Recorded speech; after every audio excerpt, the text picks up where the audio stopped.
Assalamualaikum warahmatullahi wabarakatuh. Selamat pagi dan salam sejahtera untuk anak-anakku semua. Bagaimana kabarnya pagi ini? Semoga senantiasa sehat ya. Anak-anak, sebelum mulai pembelajaran pada pagi hari ini, marilah kita bersama-sama berdoa menurut agama dan kepercayaannya masing-masing. Anak-anak, pagi ini kita kembali bertemu dengan Ibu Samrjana SPD, Guru SD 013 Babul. Pada pagi ini kita lanjutkan materi kita tentang globalisasi dan manfaatnya pada subtema 2 pembelajaran 3 dan 4. Anak-anak, adapun tujuan pembelajaran kita pada pagi ini adalah setelah membaca teks, siswa mengidentifikasi kalimat efektif dari teks eksklamasi yang dibaca dengan benar. Setelah membaca teks, siswa mampu menulis informasi dalam bentuk tulisan visual penting dari teks eksplanasi yang dibaca dengan menggunakan kalimat efektif dengan benar. Dengan membuat poster, siswa mampu menjelaskan cara menghemat energi listrik dengan benar. Dengan membuat poster, siswa mampu melakukan kegiatan hemat listrik dengan benar.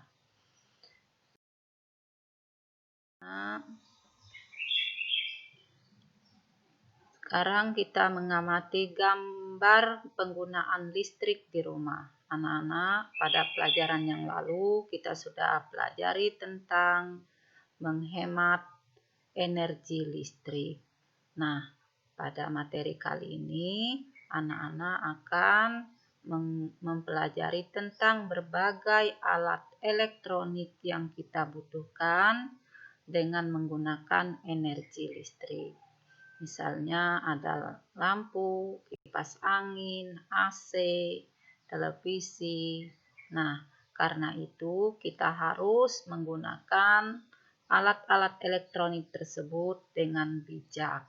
Artinya kita tidak boleh boros. Nah, sekarang kita perhatikan alat-alat listrik yang digunakan di dalam rumah tangga berikut ini. Oke anak-anak, setelah kita mengamati, nah sekarang kita lihat berbagai peralatan di setiap ruangan. Itu semuanya membutuhkan listrik. Nah, agar bisa digunakan, kita bisa menuliskan penggunaan listrik di setiap ruangan. Anak-anak, setiap ruangan di sana ada lampu ruangan, ada lampu tidur, ada lampu belajar, ada komputer, ada pengering rambut, ada kulkas, radio, lampu ruangan, kipas angin, dan televisi.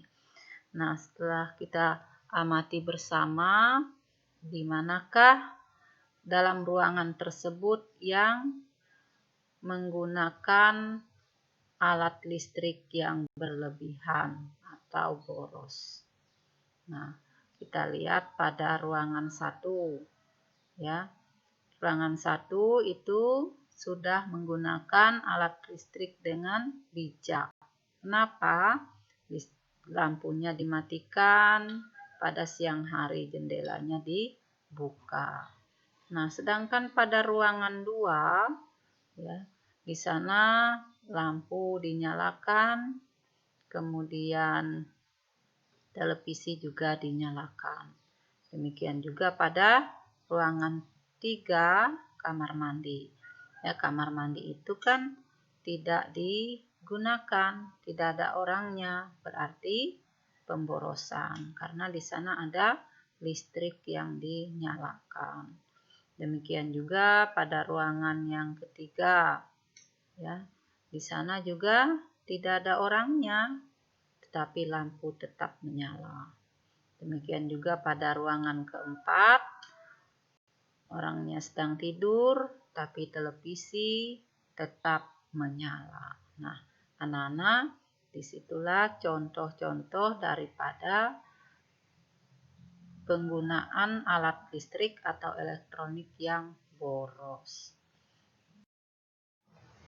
Oke anak-anak, sekarang kita bisa mengajak orang lain untuk menggunakan listrik itu sebijak mungkin, yaitu dengan cara membuat poster hemat listrik.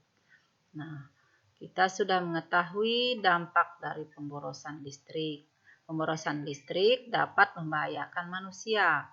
Karena itu, masyarakat harus menerapkan sikap hemat listrik.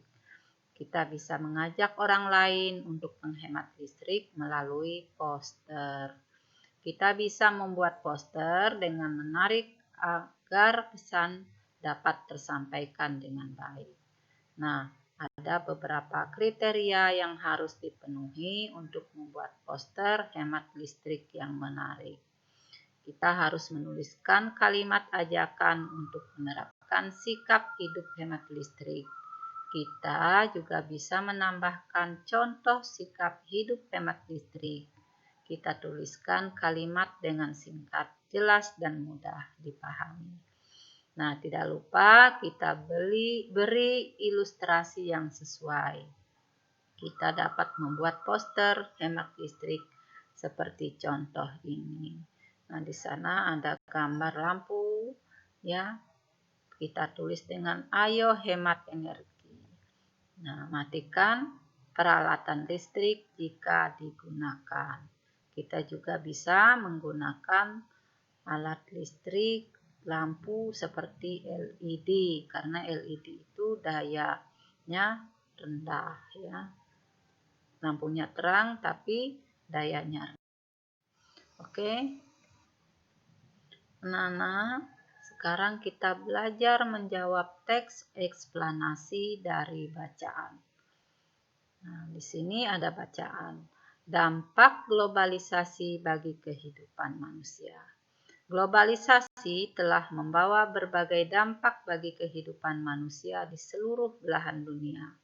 Salah satu dampak globalisasi adalah kita bisa menemukan berbagai makanan dan barang produksi luar negeri. Sebaliknya, produk makanan barang produksi Indonesia juga bisa kita temukan di luar negeri. Dengan adanya globalisasi, masyarakat merasa kemudahan dalam pertukaran produk. Era globalisasi disebabkan oleh perkembangan teknologi informasi dan komunikasi yang semakin canggih. Berita dari berbagai belahan dunia bisa kita saksikan tanpa jeda waktu. Televisi, internet, radio, satelit, dan telepon memudahkan masyarakat untuk mengakses berita maupun hiburan. Hal ini merupakan dampak positif dari globalisasi. Oke, selain dampak positif, ya tentunya ada hal yang harus kita waspadai. Globalisasi juga mempengaruhi kebudayaan suatu negara. Hal itu disebabkan mudahnya budaya asing masuk. Perubahan budaya tersebut bisa membawa pengaruh positif maupun negatif. Salah satu contoh adalah saat ini banyak kalangan yang gemar menikmati tayangan luar negeri. Selain menambah pengetahuan, ada budaya asing yang tidak sesuai dengan nilai-nilai budaya Indonesia. Misalnya cara bicara atau cara berpakaian yang dianggap kurang sopan. Perubahan budaya yang berdampak positif bagi kehidupan manusia akan memperkaya hasanah bangsa. Namun, tanpa benteng nilai budaya yang kuat, nilai luhur bangsa justru akan luntur. Dengan demikian, diperlukan sikap bijak untuk menghadapi era globalisasi. Salah satunya dengan menyaring masuknya kultur atau budaya asing yang tidak sesuai dengan nilai-nilai budaya bangsa Indonesia. Nah, dari bacaan tadi, kita dapat membuat pertanyaan dan menjawabnya dengan membuat peta konsep seperti berikut ini. Nah, ada pertanyaan. Apa dampak positif dari globalisasi? Nah, jawabnya, memudahkan masyarakat untuk mengakses berita maupun hiburan dalam bentuk dan pertukaran produk. Nah, apa dampak negatif dari globalisasi? Globalisasi membawa dampak negatif, misalnya perubahan gaya berpakaian yang tidak sesuai dengan nilai-nilai budaya bangsa. Mengapa globalisasi mempengaruhi budaya bangsa? Ya, karena budaya bangsa dari negara asing bisa dengan mudah masuk ke suatu negara. Mengapa globalisasi menjadi tantangan tersendiri untuk masyarakat? Nah, karena globalisasi menuntut kita memiliki benteng nilai budaya yang kuat agar nilai luhur bangsa tidak luntur. Apa yang harus dilakukan masyarakat untuk menghadapi era globalisasi? Era globalisasi bisa dihadapi dengan sikap bijak, salah satunya dengan menyaring masuknya budaya asing yang tidak sesuai dengan nilai-nilai budaya bangsa. Nah, anak-anak, demikian pembelajaran kita pada pagi hari ini.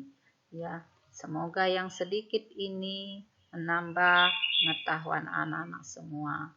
Dan Ibu harap anak-anak di rumah tetap belajar dan tetap semangat. Ibu akhiri, Assalamualaikum warahmatullahi wabarakatuh dan selamat pagi.